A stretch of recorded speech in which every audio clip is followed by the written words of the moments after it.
In this video, I will explain why the common perception of comedy as just political satire is in fact very narrow. I will also explore comedy's role in the Athenian cultural scene and focus especially on Aristophanes' paradoxical obsession with tragedy, which is what should inform our understanding of Aristophanes' frogs. Now, there is a common saying about comedy, that comedy has its finger on the pulse of its own time. This is often understood only in relation to its contemporaneous politics. It is true that comedy was a sharp and very engaged political commentator, but it was the commentator of much more besides.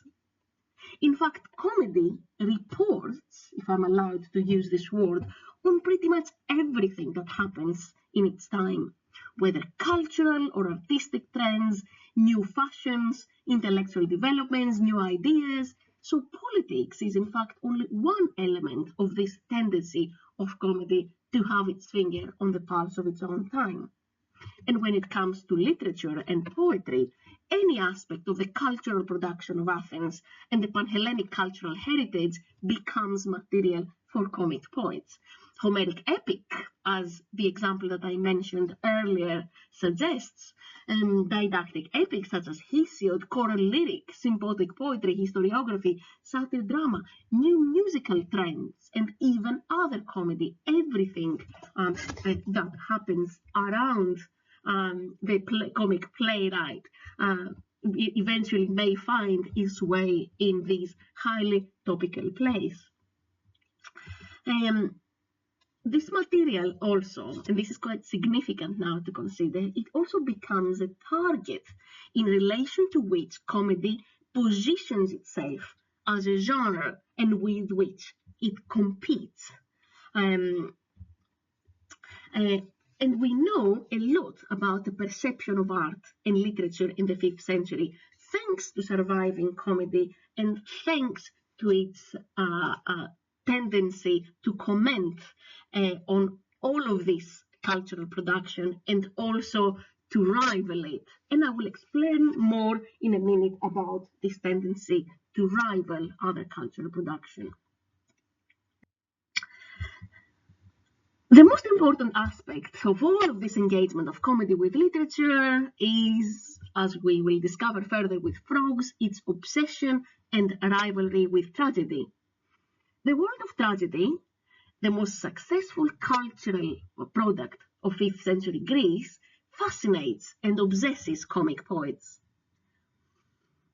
As we will see, old comedy obsessively defines itself against tragedy. It openly rivals it, it makes fun of it, it rejects it, it distorts it, it points to its flaws, its inconsistencies, and its absurdities, and also subverts it. For Aristophanes especially, this is a pervasive preoccupation. But here is what I want us to keep in mind. Parody, deep knowledge and appreciation of a work go hand in hand more often than we imagine. Comedy's obsession with tragedy reveals not just fun, but a deep fascination with that genre. As much as comedy makes fun of, so we find that it imitates, it endorses, and it positions itself adoringly next to tragedy. Hence, parody of tragedy in comedy, or as we get to know it, paratragedy, is not mere fun. It's not mere satire. It's not merely a put down of tragedy. It is, as I will try to show you, extremely often sophisticated engagement, in-depth literary criticism, and even homage. And to give you a picture of the extent of this phenomenon, here is a list of all 11 surviving tragedies by Aristophanes. How many of them do you think draw material from tragedy? Now, I think that some of you may point to frogs here, which put Aristophanes and Euripides, Aeschylus and Euripides on stage. Some may point to the women at the Thesmophoria, which parodies Euripidean tragedy throughout. But, in fact, the answer is that to a greater or lesser extent, all Aristophanic comedies draw on tragedy.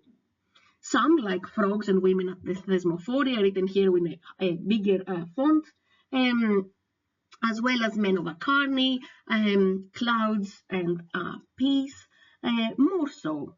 But all Aristophanic plays, to some degree, enrich themselves, give themselves several layers of meaning and reference, with some playful engagement with tragedy.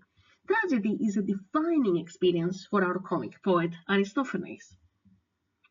Now, with this in mind, let us now move to looking at Aristophanes' comedy Frogs.